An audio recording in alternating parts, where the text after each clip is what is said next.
So I have these 4 microphones going into my shed computer, and I've got 4 tracks open here for each of the 4 mics, and I'm just getting a long time average spectrally on these mics, and just like taking in the ambient noise and me talking and whatever, just so I can adjust the gains, because these are all manual gains. So I'm just calibrating them to do a retune. So I thought I'd make it interesting for myself.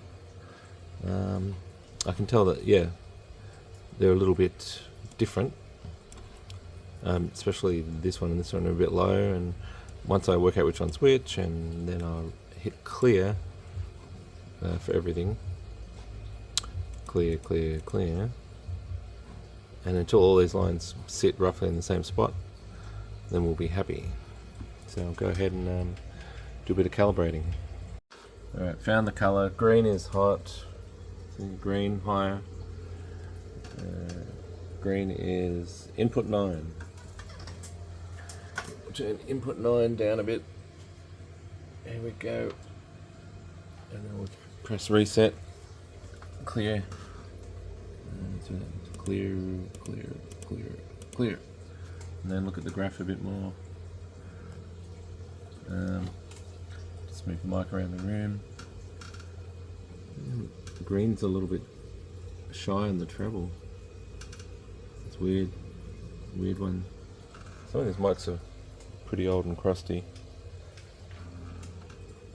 That's interesting. I'll swap the green one out with I've got a 5th one somewhere. Let's see what happens. So here's this tuning's plan.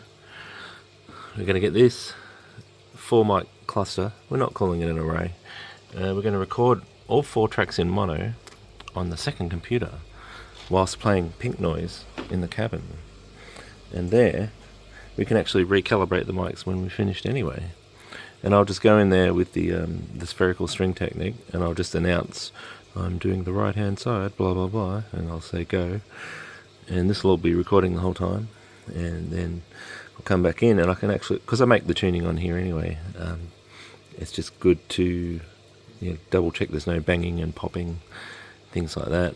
And then I copy the equalizer from here to there, back in the car, and we're done. Yo, yo, yo. Yo, yo, yo. So now we're going to put this in the car and get the pink noise track going. So here's something I'm doing which not 100% sure whether it's a benefit or not, but it does make crossover times and crossover regions irrelevant. So you've heard of correlated and uncorrelated. So this is a correlated left to right. I went ahead and stuck a random noise generator on every speaker through the crossovers. So not only are they uncorrelated left to right, they're actually uncorrelated from tweeter to high mid, from high mid to mid, from mid to low mid. So that when you're moving or in a spot that would normally be a null or a gain for good summing, is now totally random. So even if you're in the sweet spot for full proper summing, you will now just get random energy from each speaker at different times. So it takes away the ability for that perfect summing to get locked into my scan when I'm doing my energy scan, so that when I retime later, I'm not, and I find a better timing, it will sum better. You know what I mean? So that's the theory of it anyway. So fully untested. That's fully uncorrelated per speaker. I'll pan it over here or over there. It's really loud for some reason. And then I'll do my sweep and record it with the second computer like this and the string, and we're good to go.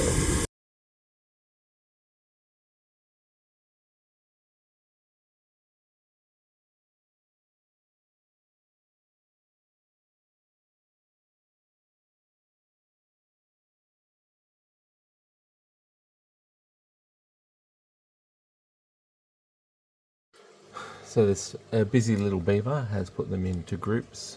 Right, 4 channels. Left, 4 channels. And rear, 4 channels. I do the rear just to add the bass into the equation. I found that to be helpful. But it's less strong. I mean, it has a bit more bass but less tops, so it doesn't really affect the front measurement. And I'm also going to stick a staggered delay pattern on the 4 mics just in case that grouping was causing any comb filtering. So the second track I will stick 200mm, the third track I'll stick 400mm, and the fourth track I will stick 600mm, so over half a second. And I'll do that for left, right and rear. And when I'm capturing them into the master EQ, which I've just done a quick test here, so I'll reset that, we'll see what we get. It's a good thing I checked all those 200mm, 400mm, 600mm created combing in the bass, so I've got to either do multiples of seconds and not partial seconds. And it also got rid of the natural comb filtering additions in the treble here from 4K upwards. So yeah, that's what I was trying to do, is to get the energy of the treble right, but I created combing in the bass, so I just have to put extreme 1, 2 second, 3 second, so that each of the 4 mics is like in a different part of the sphere. But yeah, 200mm was not enough. Yeah, so red line is mics delayed, and green line is mics not delayed. And you can see the energy starts to fall down in top gradually from 2K, 1, 2K. So the 4 mics are in like proximity of each other and cancelling a lot of the phase because of the different distances. So I put 1 second delay on one mic, 2 seconds, 3 seconds, etc. And so it captured more energy as if the 4 microphones were independently in a different part of the spherical scan. And this amount of difference in the bass is not a lot. There's a bit more summing in the bass also. So we'll find out. I think the red one is good with the delay, because we get it's like we did 4 independent scans, or 4 times longer scan with a slightly different positioning. So this tune turned out good. It was just a quick tune. The 4 microphone thing was interesting because you had to delay them. Also, you would not get high frequency suppression and had to be long enough that you wouldn't get bass combing. Thanks for watching and have a good one.